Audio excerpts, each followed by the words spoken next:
All right, everybody. Cody and I are back with another episode of the podcast. It's going to be awesome. We've got a great friend from Florida. His name is Tim. We're talking about producing today. In our series, we've been going through each and every element of making a record from start to finish. We've done planning and preparation, and we talked about recording. Now we're talking about producing and how that differs from the engineering process. And today we have someone who considers himself more of a producer than an engineer, a great friend of mine, an excellent producer, always has a good ear. We have Tim with us. Tim, say hello. Tell us about yourself.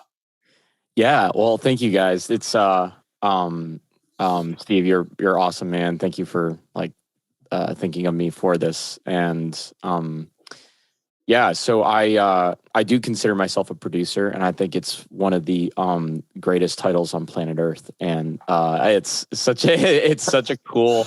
I think it's just one of the coolest things to do in the world. And I say that because as a producer, I think you're always looking at colors and being creative and working with people and telling stories, helping tell stories. So I think it's just like the coolest job ever.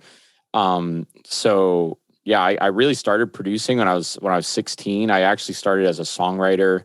I would steal my sister's guitar because my parents bought her a guitar, and but she would learn GCD, and then threw it in threw it in a closet, and I would run and grab it and just I write songs about girls that I had crushes on, and everyone starts that way, I guess. But anyway, Speak for yourself. then I started on my first DAW was on Reason's recordable DAW, which is very creatively called Record. I took this little class on it, and I just thought, I remember laying down some instruments. I remember just hearing, I would lay down one instrument, and then to be able to record on top of that and hear that back, on top of itself, was just the most magical thing to me. And ever since then, I was absolutely hooked, and then I actually went to the studio that Steve works or used to work for, Subcat. And when that was my first professional recording experience when I was 17 or something like that. And I remember when I played drums, bass, guitar, and I sang on just a little record. And I remember that was the first time when I heard all of these ideas that I had up in my, noodle that just swarm around up there. And if any producers are listening, they're totally just yeah, bro. I totally get you. It's just the madness that lives in your brain, and it finally is out, and it's just this release, and now, mind you, it was horrible. It was, at that time, it was just horrible music, but, regardless, I was absolutely hooked, and I really felt kind of this call, I'm on my life for music, no matter what it looks like. And then, I one of my greatest kind of mentors in life and teacher was went to Berklee School of Music, and I remember just learning from him. And because he was just such a big influence for me, I was like, oh, I guess I'll give Berklee a shot too, And so I was able to go, and I just they really kind of molded and shaped me in so many ways. One of the ways was certainly technically, but then another way is also how not to be. As a creative, because I saw just a lot of people get, and this isn't a knock, this is actually, I think, a part of everyone's process at some point in their life, in their creative life, is you have to learn the rules to ultimately forget them and become the creative thing that you already are. Now you're just wielded with, tools. And so for me, that was a kind of a painful process, through Berklee. But then at the end of that, I was able to kind of, I can work with different instruments, work in different genres, and work in different things without having to think about, some of those barriers. Now that's kind of plunged me into what I do now, which is really working in a very niche genre of worship music. In my area of South Florida, where I'm working with worship leaders, full-time worship leaders and songwriters that write songs for their church. And they have a very specific mission and a very specific sound. And that's exactly what they're kind of looking for. every artist is different, of course. But it really has kind of just built up to what I'm doing now, and where it's just kind of working with different songwriters and people kind of writing from their heart to encourage people and to ultimately help people connect. So it's really just kind of been this cool progression. That's kind of really where I've got, what's gotten me to where I am today. So that's just kind of a little bit about me and kind of my perspective on how I got into producing. And yeah, did I miss anything? Cool. No, I think that was great. That was a really good overview. And actually that, behind the scenes for everybody listening in, we have kind of a general layout of the things that we're going to talk about and points that we want to touch. But I think you brought up something that we didn't have written down that I think is really interesting, especially because you're working in such a niche genre. Yeah. And, it's not that most music doesn't have some sort of goal, and, that artists aren't really trying to get their fans and their listeners to connect to something. But, worship music is very particular in that it has a very distinct goal in mind. Totally. And so I'm curious, like, how does that element really influence your sound and like your starting point, like having that vision beforehand? Does that help a lot? Does that hinder a lot? And like, how does that influence? Yeah. Yes. I think the answer is yes. Like, it helps and hinders. In the way that it helps is that it completely helps you decide what the song needs, like right off the bat, because people are going to be connecting in a certain way. And that I also have had it in a personal experience with.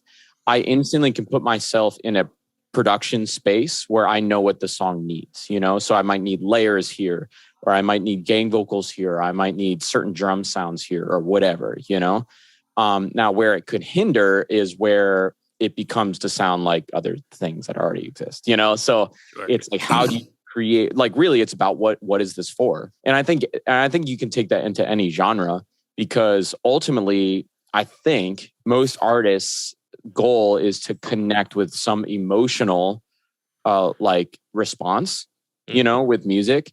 It could be anything, but like, as producers, we have to think of kind of the not just the musical elements, but all of the elements to help like pave that path into somebody's heart, which is a really tricky craft, because one of the most mind-boggling things to me is when you can have like a mix and a production that sounds like freaking incredible and top-notch, but it doesn't connect to somebody's heart, Right. And you're like, well, what the frick, man? Like, I just spent all this time on this thing, and like no one connects, and that happens all the time, like for me, so it's really about like it help, having an established goal regardless of the genre, but certainly in our case, really kind of helps you prioritize what you need, and then also if you're working with a team, it also helps the team prioritize the need too, especially when you get to like a mix or a master, because there's certain,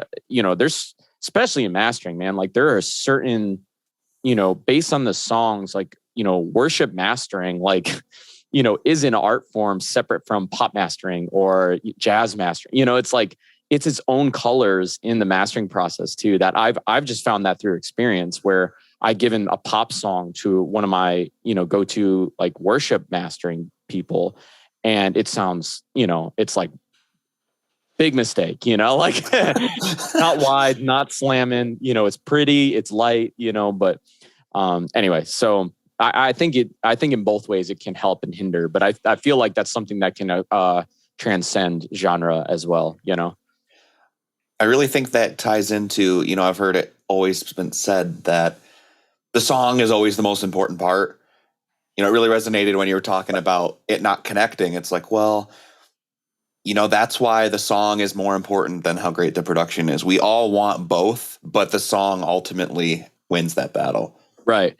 And I would say second to that is also like the vocal, because like there have been times, what was I listening to?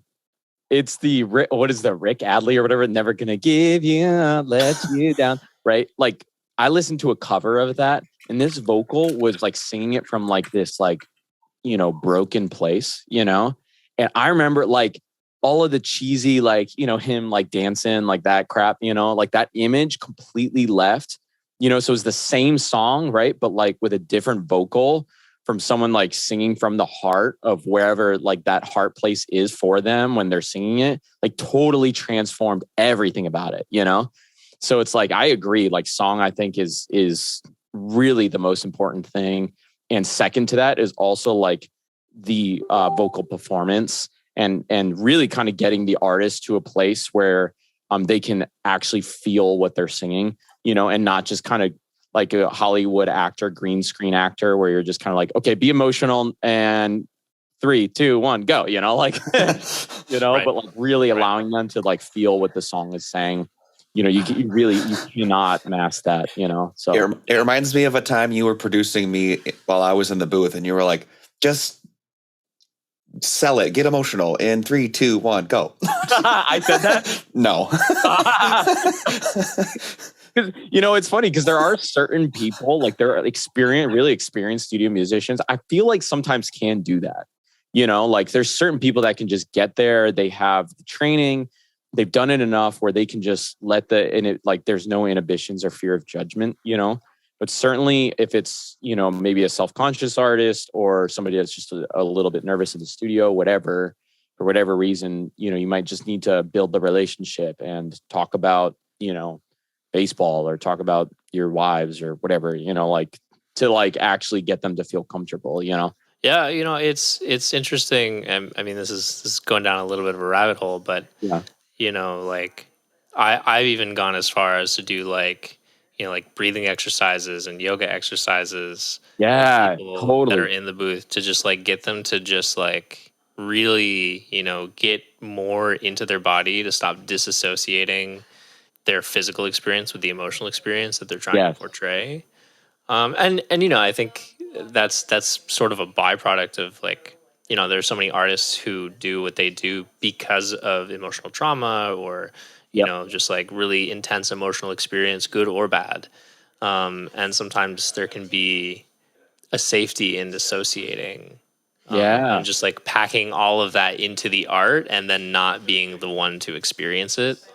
But it's that like re-embodiment of that emotional experience that really makes the song so powerful. I remember Ken Scott, who engineered like Sgt. Pepper's and David Bowie, Elton John, James Taylor, in the the earlier days, Supertramp, etc. Super cool guy. You should check him out if you're not familiar with him. His favorite mic is the U87. He uses it on everything. Infamous for hanging a microphone inside of the kick drum and just like suspending it. Very, very interesting. Wow. But he was talking about a David Bowie performance. It was 5 years. Like he just got so into it at the end. He just like is repeating the chorus over and over and over again to the point where he was just like in such a state of emotional disarray. Like you couldn't understand what he was saying. Yeah. But like that take, right. They had to punch in like at the very end because it just got so unintelligible. But like that take is what made that song so incredible. Right. Had he not done that, had he not been willing to like cross that threshold, it just wouldn't have been the same. I like what you said there. Willing to cross the threshold. That's where it's like, regardless of what role you play in your production process, it's like we should always have like, grace and courage, like for people that you're working with. Cause it's like I've been in studios or in situations where you might be hiring studio musicians and they're just, this is one of their gigs throughout their day, or you might be hiring, like you might be working with people that, just came out of another session that are, their manager was a jerk or whatever, and, really like I believe that music is like, it's a sacred emotional thing And, you want to honor like when people are opening up and being vulnerable and taking that courage to like just lay it out, And so, especially if you're the producer, like, and you're actually kind of walking with the artist through the whole process, like you need to have that trust. Like trust is so important with the artist. And if not, then it's really just a business transaction, which, might be fine, but it probably wouldn't produce like art, Right. Let's take a scenario then where, maybe you don't have like all of this other stuff to perform, right? Like maybe, sometimes singers just like they get a melody stuck in their head and they start putting words to it and they have kind of that idea, but there's not necessarily a performance yet. And so like you're starting with that vocal. How would you start your production process? Yeah. If that's your starting point, and then how is that also then influencing, like, how are you figuring out the emotional component based on something that maybe doesn't have that yet? That's a great question. And I think it's perfect because it's everything that you need. Everything. You don't need chords yet. You don't need arrangement. Everything you need is in the vocal. For me, I literally every song that I start with, I always start with a demo that includes a click, a demo, or a scratch vocal, and normally like a piano or acoustic guitar or something that I normally just mute anyway because it's too distracting, And really, I mean, I try to let myself get to just the most like blank space, creative space. It's going to sound super meta, but I let the vocal kind of tell me what it needs, And so I'll listen to it, and that's where I get the ideas, for colors, for pads, for sub melodies or whatever, And from there, I'll just kind of start either singing out loud, or I just hear it and I keep it kind of as a memory in my mind. And I kind of start building from there. Really, a practical thing that I do is really listening for what the vocal is not doing. So seeing the spaces in between the vocal allows me as a musician, almost as a session player, as the producer, lets me see like what room I can kind of play with, when there was a producer that before I was producing, did a record for me when I was writing stuff regularly. And I learned so much from him about, I told you guys about this before, but about how he produced around the vocal. And throughout the production process, he would, stop and just solo the vocal and just listen to it, and then when you notice in the record, like with his songs, I didn't even prefer his production style that much, but he would get me to listen to the entire song, because in those little spots where the vocal comes out, that's where he'd throw in these little sub melodies or ear candy or whatever to get you to the next, spot, And so to me, he taught me that it's all about musical motion, and all of music is about motion, so you can either get, very theoretical about it, and that you have like, your tonic and your, diet or what, there's subtonic or whatever the heck it's called. I'm a Berkeley guy. Here we go. Don't even know what the names are. But you have that creates motion, right? Like the 5 to the 1, like that creates motion. In the same way, a sub melody from a synth and layered with an electric guitar can create motion into the second verse, or a sweep, can create motion. Anyway, to get back to it, all of it starts with that vocal. And then I'll add, from there, I come up with the arrangement. And so once I kind of go through that dream space and I kind of come up with those ideas, then I take, the piano, I erase what we, did as the demo, and I just think about arrangement, where I'm thinking, okay, I might want to do hits here, want to change this chord here, and I'll lay down that arrangement either from, again, a piano or a guitar. And that is kind of where I'll start building. And so normally I like to think in layers, and from there I'll start either adding some like percussion grooves, or I might start adding some pads and start building layers and kind of blocks, and then really just kind of go from there. So during this process, it also kind of depends what the vision is for the song in terms of like, are you using live drums? Are you using session players? Is it all produced? That's important to know, because if I was just producing everything, I was doing MIDI drums, I would almost start with drums instantly. But if I'm doing live drums, I would do really kind of build some pad layers, some basic rhythm section layers, and then bring that into the session. So that way the drummer can really feel kind of the vibe of the song, as well as any other session players that are there. They can connect emotion, again, like what we were talking about. The session players can connect emotionally with the vision, Yeah. I've been in a lot of sessions where, you might have a great session player and they might play great parts to the click, but no reference. Sure. And that's okay sometimes, but I feel like it's almost always better to have at least some kind of sonic vision, for the session musician if you're working with session players. So basically vocal, then arrangement, and then I'll start adding layers. So Tim, how do you use layering and different elements to tell the story of a song? I normally like to think in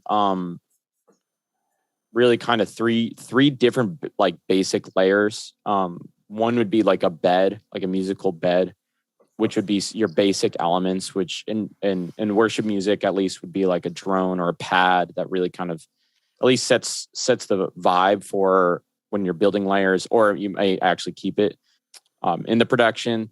So it would be that bed layer might be like your pad and a piano, like the main piano or the main guitar, a main instrument that's really carrying that through. That's going to really kind of set up the other two layers. After that, I like to think of rhythm layers, and that includes anything percussive, which would include obviously drums, obviously percussions, like instruments. So that could be loops, that could be shakers, tambourines, little, you're punching the wall, sampling it and putting it in, Baja Supermassive and, warping it, whatever. Like that's percussion, sweeps, beatboxing, like whatever the heck you want to do.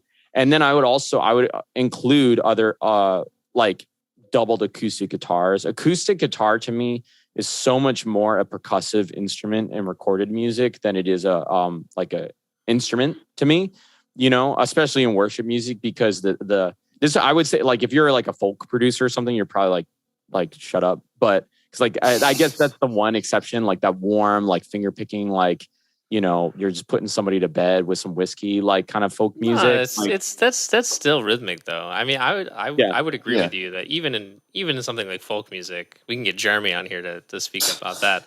Yeah. But like, I mean, the acoustic guitar, mandolin, like, super, super rhythmic. And like maybe a few melodic lines here and there, but otherwise it's a driving element for sure. Exactly. Yeah, it's got that. It's so percussive and it's so attack forward, unlike electric, where it's really more about this, like, again, depending on the genre, it's really more about the tone of that sustain.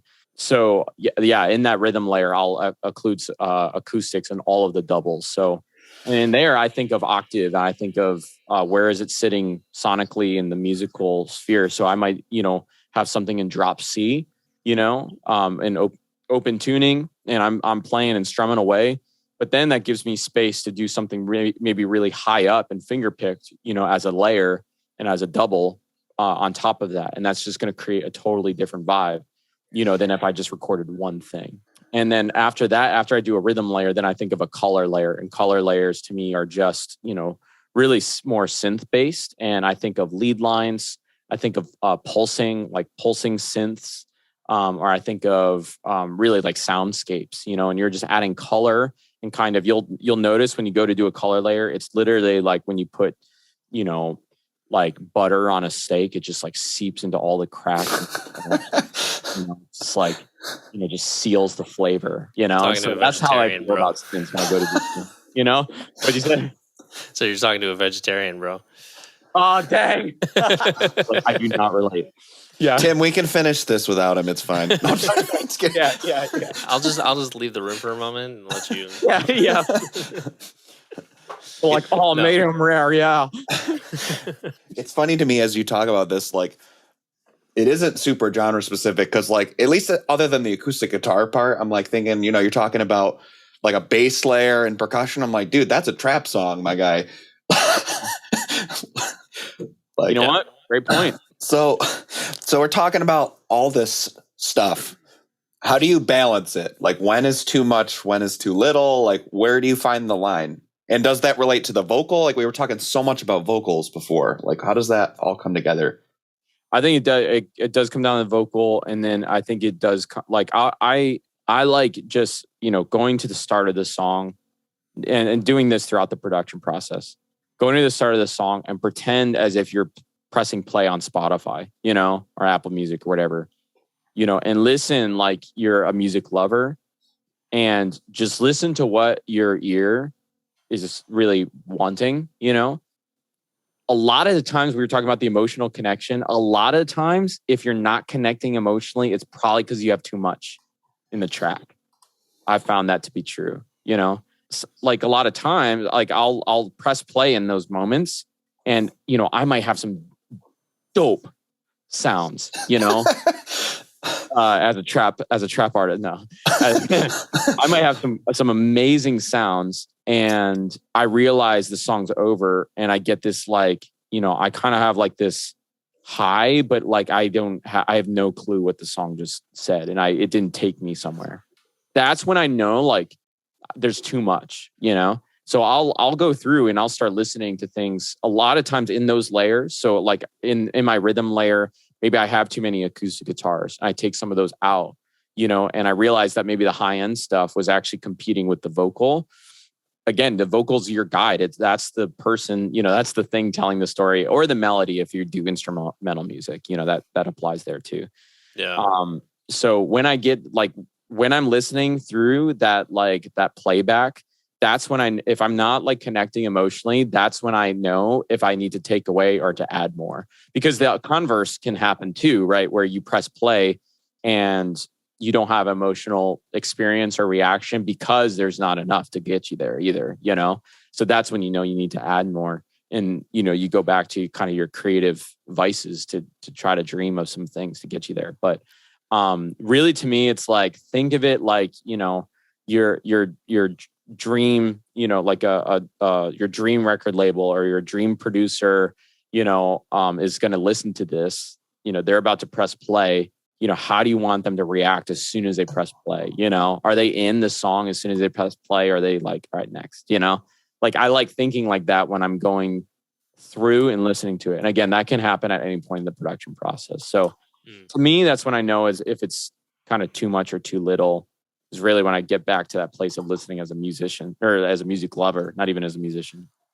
I've got a comment on that, and then a follow-up question. We talked a little about this when we met before, but I'd like to reiterate it now because I think it's really important. There are a lot of really great tools now, especially compared to like 20, 30 years ago, that we have access to, especially being able to do everything digitally in the box, with multiband compression, side chaining, really being able to use the signals from one thing to influence the signal of something else to help in making sure that things aren't competing too much with each other, right? Which on one hand has allowed us to bring a lot more elements into a song more successfully. But I feel that, with more tools, with more options, right? And we can see this even in the recording process. One of the detriments of that I think many people end up relying on a little too heavily is using those tools to try and do the job that the delete button has. Yeah. That's awesome. Like sometimes, as cool as something is, if it's not adding to the song, like sometimes it just has to go. Yes. Sometimes it's just not meant to be there. And like you can sidechain compress things to like get out of the way of your vocal and whatever. If something's way too busy, it's too busy. No amount of compression or like, key effects is going to help change that at all. I really like your process. I think being able to like think about it from that perspective of, is someone in this as soon as they hit play? And like, does that draw them in? Are they hooked? Are they gonna do that? Or are they gonna hit next? And if they're gonna hit next, like that You know, I, sucks. I really learned a lot from actually a jingle production, which is really funny because I took a few classes on that and was actually interested maybe in going that direction or something with my career. And I remember just being fascinated with it because there's actually a lot of psychology that happens there. You know, that I learned that principle through there where it's like, okay, if you're competing with commercials, what's your track offering or what story is that, is that track telling amongst, being played amongst other commercials, Right. So I think it's a really interesting thing. Spotify, if you go on Spotify, it's essentially the same thing, you have all this incredible library of music to choose from. Why are people listening to yours, Right. and not, I don't necessarily like to get too like, quote unquote, like businessy or like marketing, like with that, how are you standing out? Really the answer is just being you and being authentic with your heart, Yes. in the songs. That's the answer, I learned, it's funny, because I just, you can learn, production techniques like from things like jingle writing, or like jingle production where it's, it can be the cheesiest freaking, like whatever. And it's Right. like, dude, now I want to go shopping at Target. Like, what the heck, like, how did they do it? Yeah. Yeah. And and with that, it's about succinctness, right? Yeah. It's about like, you say what you got to say and you get out. And with music, I think it's like the succinctness is still a factor, but then you also get to add the elegance factor. Mm. But Yeah. elegance doesn't come from, an abundance of accessories. It comes Mm. from very careful, calculated display of what's present. I love that, bro. That, yeah, like it's not the excess of things. That's so good. That's the thing, man. Is it's like, oh man, there's this one song I was listening to the other day where it was a drum kit, a basic like, a Juno bass and electric guitar and a vocal. Like it was mixed super well, but bro, it took me there, It was just about it. It was about this like, guy moving from Oklahoma to LA or, and he was just telling this story. I was like, freaking A, man. It was so good, so it's not about how many tracks you have, it's about the, really like, again, the story you're telling, the quality of the tracks you do have, So that's the thing. You can make a lot of tracks to just cover up your bull crap, Right. too, and that's why pop music sometimes is easier to make. And also in like in my world, in the worship world, like sometimes the bigger tracks are easier to make because there's more crap you can hide, versus the small intimate tracks that are really hard, Yeah. Yeah. Now the question that I had to follow that is because I know some artists that are more like self-produced will work this way sometimes. And like I'll work with them this way. They'll have a bunch of ideas, right? And their skill set is like developing those ideas. And sometimes those are loops, sometimes those are just like continuous stream of consciousness ideas that they put out there. And so they have all these layers, right? And then I get all the tracks. But then I know from the start that it's coming to me from a state of too much. Yes. And then it's my responsibility as producer / mix engineer to very selectively take things away and sort of build the arrangement that way. Do you ever find yourself working that way of like, it's like, okay, let me add all of these elements and let me just start like downloading things from the cloud of my mind into Pro Tools and like getting everything set, and then I'll start taking things away and the song develops that way? Or are you building up and trying not to get it to be too much? No, you hit it right on the head. I always overproduce first and always take stuff out. Always. I mean, I don't know why. Like now I've gotten, because I do it so much, like I've gotten better right away where I'm like, oh, I know I'm going to delete that later. Like there's certain things where I know like, okay, that's sick, but like, come on, Yeah. but I'm always going from that place. So like I still, in my mind, I'm still, like the 16-year-old, like working on the first DAW, like just like, like just hitting stuff to make it sound good. You know what I mean? Like, so, but I love it. Like that's the most beautiful, like pure place to create, I think, Yeah. And so I don't want to touch that. And so when I'm just flowing, I need to get it out, and then that's where, really kind of either being a mix engineer at some point in your life, if you're a producer, or if you're like, even like, if you're not into mixing in the technical aspect and more of the musical aspect, or like if you look into like composers, like the process of composition is a lot of this, where it's a lot of when you're actually looking at scores, and it's a lot of like, where does everyone have their place? Like you learn that kind of thinking, but then also like that ear for listening to where things are supposed to be, So you can go both ways. Like if you're more of a mix person, it's more about like, okay, how does this sit in the sonic mix, like literally in the frequency spectrum? Or if you're more of a music person, you can think more like of a score, where it's like, okay, how do their instruments, who's playing what, and like, how does this fit as a unit, So I think you could go both ways, But yeah, certainly when you're producing, especially if you're playing the instruments, I don't know. For me, I'm like, let it flow and then delete it after, personally, Cool. So what about you guys? I mean, what would you say to that? I feel like, Steve, you might be like a add it as you go kind of guy.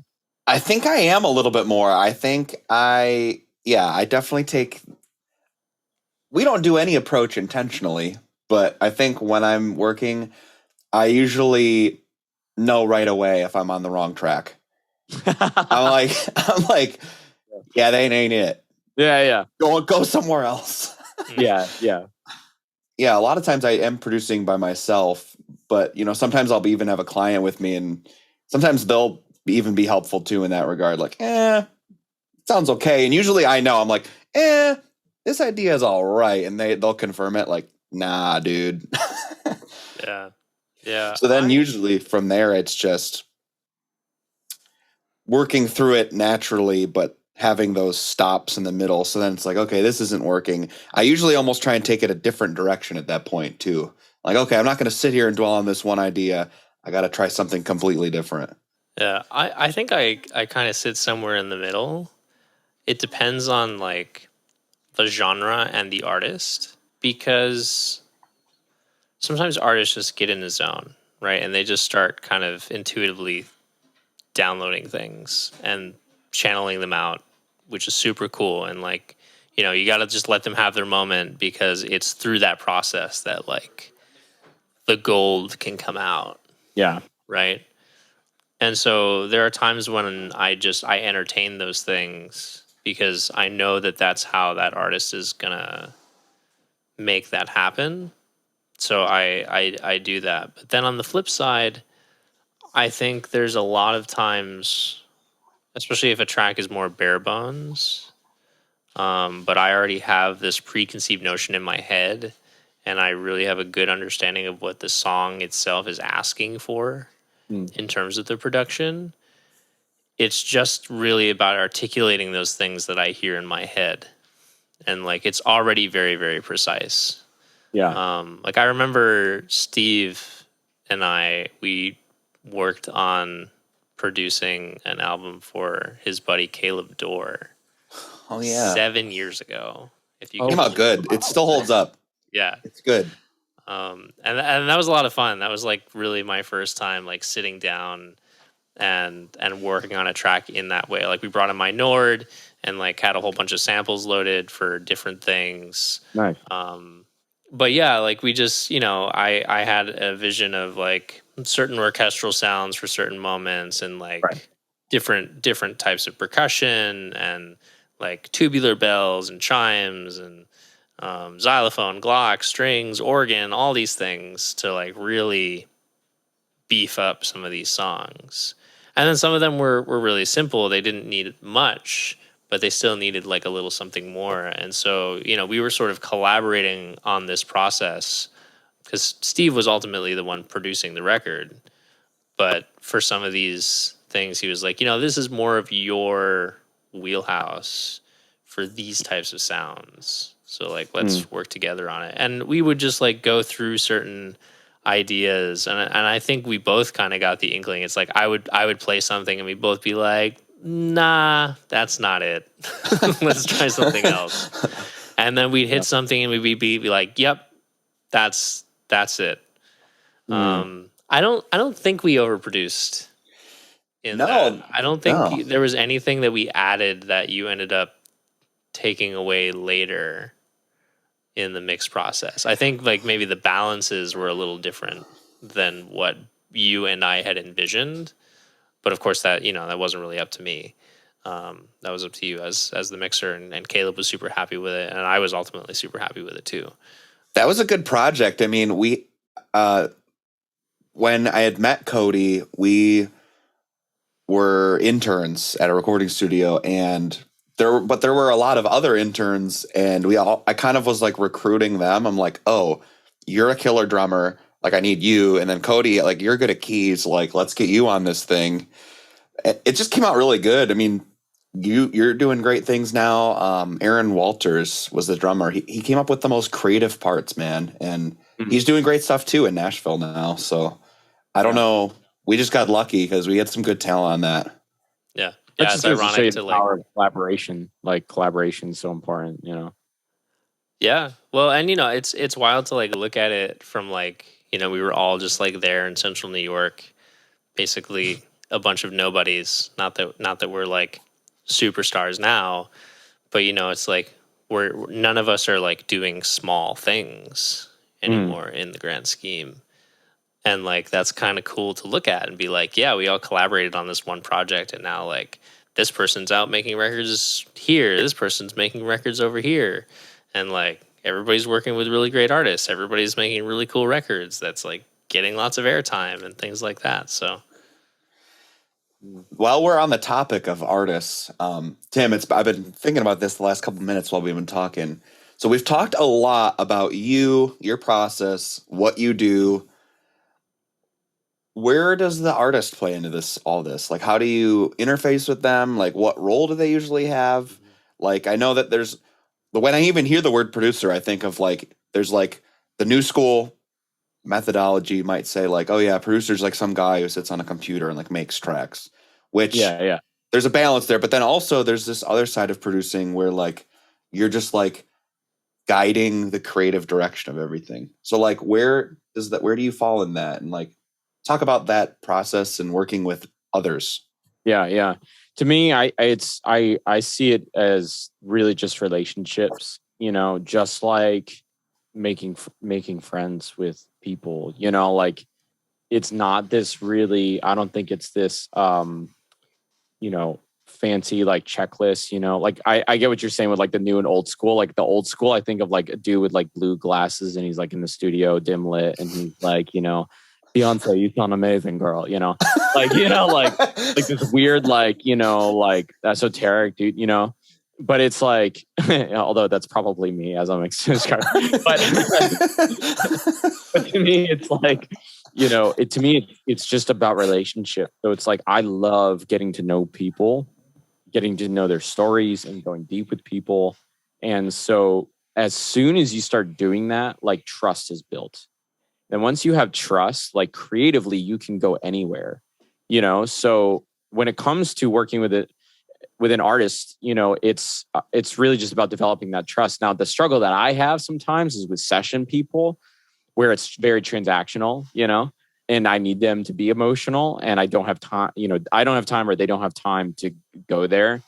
That's it's always been hard for me. And as a multi-instrumentalist, like a lot of times I just prefer to do it myself because because I'm just like, well, I know I could do it. And in some cases I can't, and that's where I like to get to know people, before we actually start working together. I'm telling you, like the beauty of just simply before your session starts, you're just asking how their week went, how's their dog, just finding interests, and, making them coffee and, tell them about your week. And, it's like just simple stuff that just really, I don't know, really gets them there. It's really you're kind of helping them become the best versions of themselves, you know, so that requires you getting to know them, you know? Yeah. So it's like, you know, it's not this technical, like, you know, I don't know, like, I know little things about vocals and learning how to, you know, maybe instruct a vocalist on how to open up more, you know, how to, you know, say this vowel a little differently or how to support, but it's very, very little about the technical ability. It is more about like, you know, the emotional connection. Like my best clients that I think of, you know, where we got the best projects, it's like, we'll do a take and it was fantastic, you know, and then they'll be like, oh, I forgot to show you this meme yesterday, you know, like, you know, and we just like go on this little thing, you know, and it's like, that's beautiful because, you know, you're creating a connection, you know, and you're able to kind of go on this journey together versus again, just kind of this transactional, you know, like, all right, you know, great take. Let's do another. All right. You know, sick take. All right. Can you say, you know, I love him one more time? You know, I don't know, like, you know, so. With session musicians, I think of my list of session musicians, and they're all people that I know very well, that I have like really great relationships with. Do you find that is not as easy, particularly because of the genre that you work in? Or like, you know, is there a transience that's happening with that? Like, are people, you know, like coming in and out? And so like, you know, it's like any number of drummers who understand the genre could be in town in any given week. And so like, it's kind of a dice roll. Like, I just want to understand that a little bit more. Like, how is that for you? And, you know, what opportunities do you have to create a more intimate list and intimate relationship with the studio musicians that you would hire? Yeah. It still comes back to trust, I think. So like you have that intimate list, right? Like, you know, you have you know them because you know, you trust them, like you trust their creative work.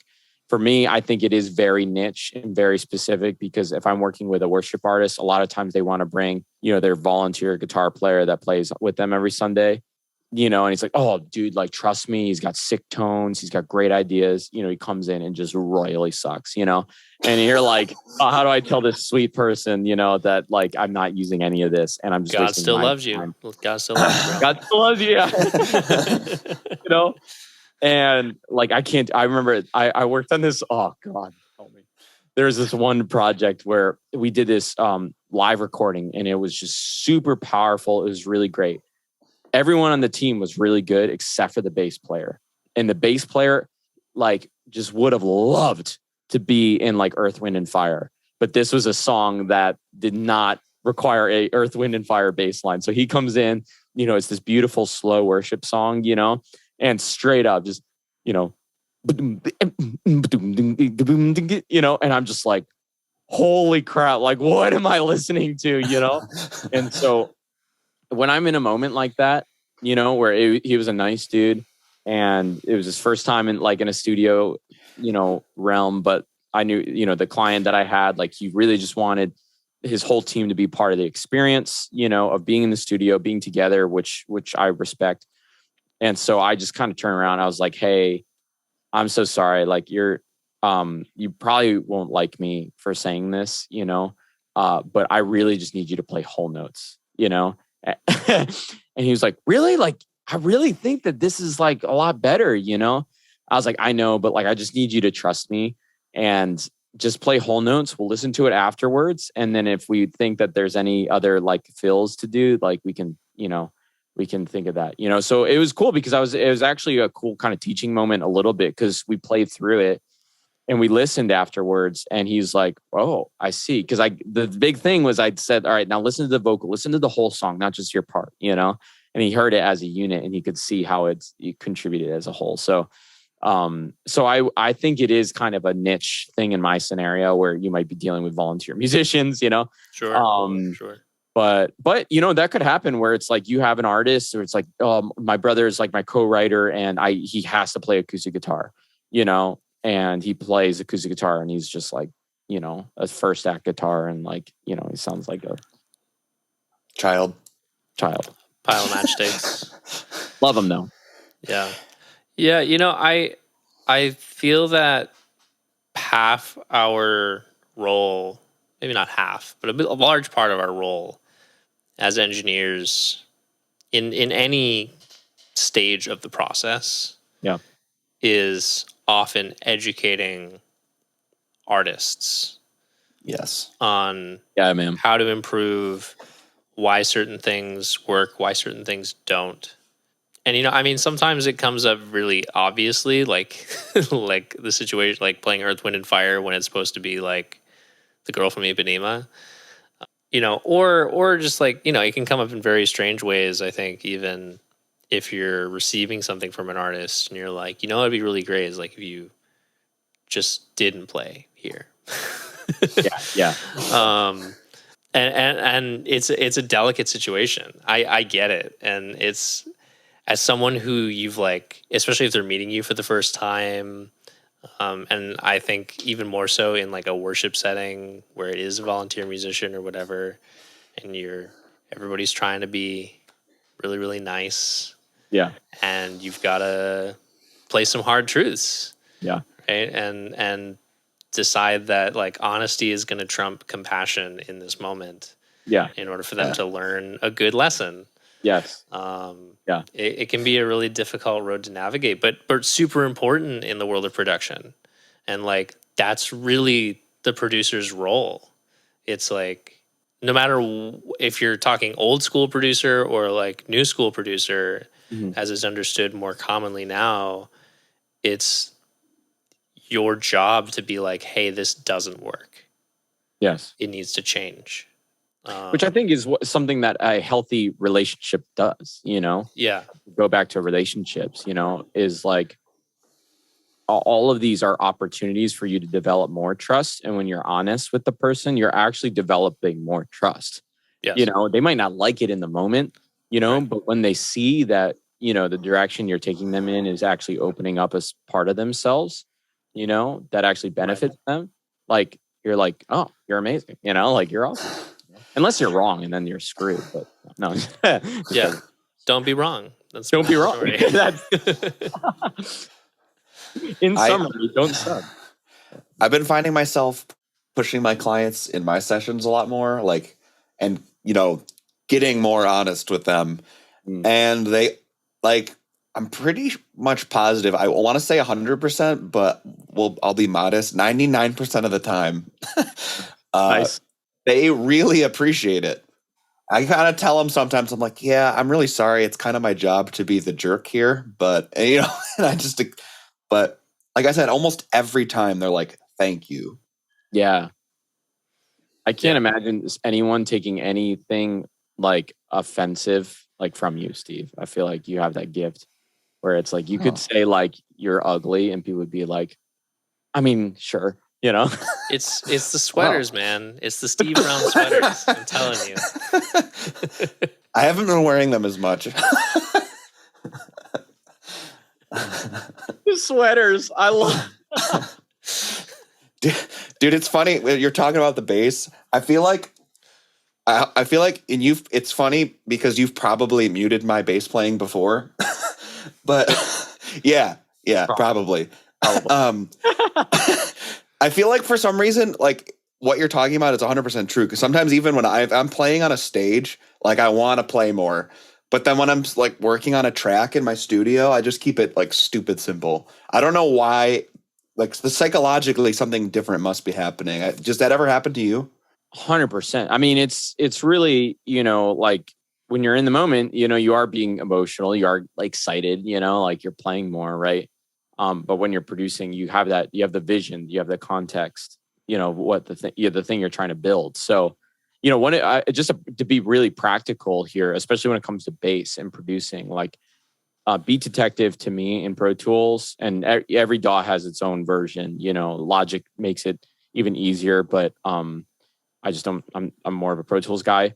That's my best friend when it comes to bass editing, especially when aligning it with the kick. It's like Pro Tools makes it really easy with Beat Detective to find that transient of the beginning of the of the note and really aligning it to your grid. So it's like there's no reason why your bass and your kick shouldn't be like super lined up in every song you know, unless you're, I don't know, doing like a really super live like jazz session or something, you know, because they make it so easy without having to warp audio, you know, to really align it. So a lot of times, even if I don't have a great bass take, I'll just beat detective it and it sounds freaking awesome.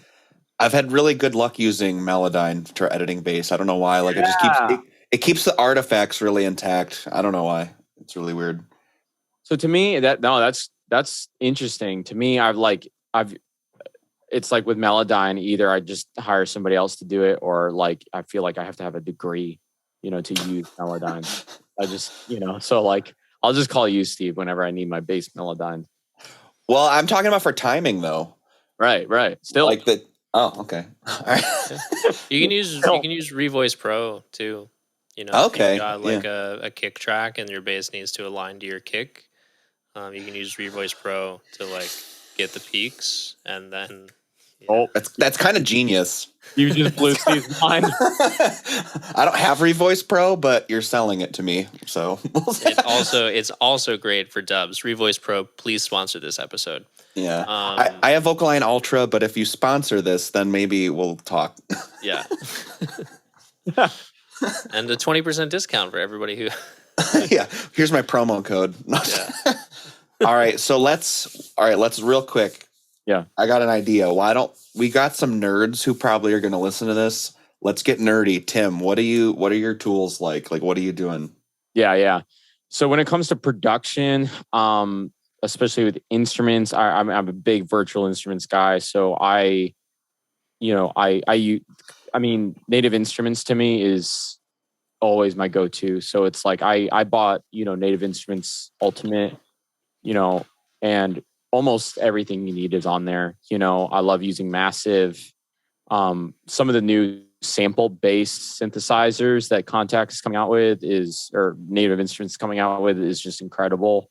You know, there's several packs in there that I love to use, like especially again in my genre, Cloud Supplied, like they have is just like they have pads in there where you put that in Valhalla Supermassive on there, and it's just like it feels like you're in heaven, like you just want to die and just go to heaven, like which in worship music is what you want. That's like yeah,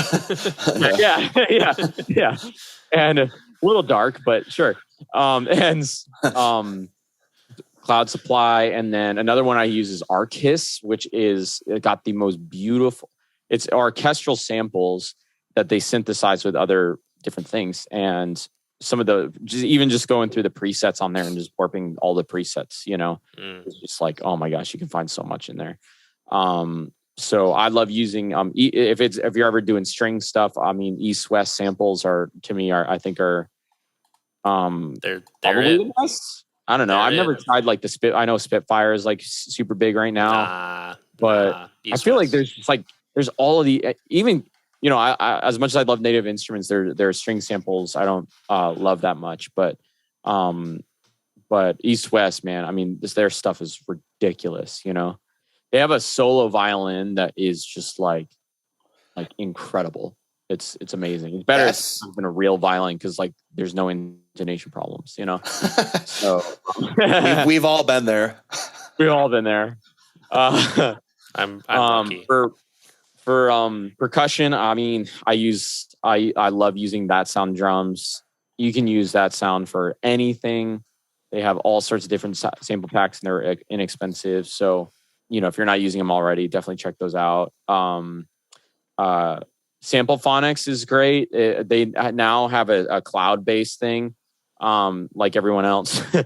But it's really great. I love that. Because there's a lot of really cool packs that you can just warp loops and they become really great percussion, percussion tracks for you. And I think it's like $150 a year. You know, it's relatively affordable, and they mainly specialize in percussion loops, and it's just a great, some great stuff in there. I'm just thinking production wise, not mix wise, you know. Are you using Splice at all? So you know what? I just got no. Short answer, no. And I like, because here's this thing that I have with myself. So I got Arcade, I got Native Instruments Ultimate. I bought all these things over the last like 2 years, and I was like, I want to get to know these sounds before I just like buy a whole other like massive library to me just be distracted and like go down rabbit holes again. So I see the power of Splice, and I'm like very excited to like start someday. But for now, like I need to still like fully learn all the stuff that I have. I don't have Splice currently, but I have used friends' accounts before, and I will say it's kind of awesome because you just search on there for exactly what you need, and then you just download that one sample. That's nice. Saves you time. And you're like, oh, this is exactly what I wanted, not like kind of like what I wanted. And I don't, you're not like installing like 10 gigs of drums on your hard drive. Right. Yeah. That excites me for some reason though. Like the 10 gig. I mean, it's annoying, right? But I'm like, when I get like 100 gigs of samples, I'm like, oh, jackpot! Yeah, you know what that's called? That's called gear lust in virtual instrument form. Yes, exactly. I remember my buddy gave me. He does sound design work, and he gave me. I think it was literally like 200 gigs worth of sounds. And I was like so excited. And then I like go and look at them, and because he does sound design, like half of them are like cartoon laughs and like someone farting and like stuff that like you never think you'd use. But they end up becoming really cool. Sounds. You just put it in Valhalla Supermassive, and it's probably going to sound sick. So, you ever put a Wilhelm scream in a song? Oh no, I haven't yet. Challenge. I expect us to get a text tomorrow morning with one in a song. Yeah, I feel like that should be a staple of this podcast, Steve. It's like for every person that we invite them to, we ask them like some ridiculous question if they've ever done it. And we have to like challenge them to do something. All right. So Tim, you can be the inaugural challenge. You have to have a Wilhelm scream going through Valhalla in a worship song. Yeah. In a worship song. Song. Yeah, that's the challenge. Well, it's funny because I got a gig last week that is so far the biggest client I've ever gotten, So I'm very excited and thankful. And this is also such an opportune time to include a Wilhelm scream. Oh gosh. All right, man. Tim, you got any closing thoughts? What do you want to tell everybody? No. Well, thanks for considering me for this. I love talking this stuff, and for me, I think one of the things that when I was at Berkeley, I kind of went through a dark musical time there. Where I started to hate. Really, I viewed music as a job. I viewed music as kind of this thing I had to do, as opposed to getting back to the love of it. And it took me a few years to kind of get back to that place where I feel like I am now, where I feel the most creatively healthy I've ever been. And regardless if you're an engineer, a techie person, or a creative writer, whatever you're at, I've just found that like go back to like the first love of music, whatever that is for you, and just keep going there, and to remind yourself of why you do it, because sometimes it gets hard. It gets, it's a grind sometimes, but always going back to that pure place where you first fell in love with music, to me, has just helped me so much in my musical life. Like, to me, it's always about just putting my AirPods in, going for a walk, and just like jamming, like to me, that's my fill creatively. And so that would be like the last thing I'd just want to like put out there in the atmosphere, is just like, man, if you have, whatever it was for you, like just keep aligning yourself with that love for whatever aspect of the process you're in. And you'll do this forever because it's the best. So, amen, bro. Well, cool. Thanks so much for joining us. Thank you, guys. So if someone listened to this and said, hey, he's pretty cool, or they hated you and want to write you some hate mail, how would they get a hold of you? Yeah, specifically, some hate mail. Yeah, can you imagine? Email's best. I mean, It's funny. I actually don't. You guys inspire me because you guys have awesome like businesses. Like to me, I literally people just call me and email me. So, my email is Tim Ehrhart 94 at Gmail, and you can email me if you want to like talk about music, or production tips, or send me mixes or whatever. I'd love to hear it. Or Instagram, Tim Ehrhart Music. On Instagram, you can connect with me there. I'm not on Instagram a ton, but I'll get back to it at some point. Cool. Well, thanks everyone for listening. Thank you, Tim. Thank you, guys. Steve. And we'll be back soon. We're diving more into, I believe, editing and then mixing for their next episode. So, editing, super important part of all of this. If one bad edit can destroy an entire song. Yes. So, thanks for tuning in, and we'll see y'all soon.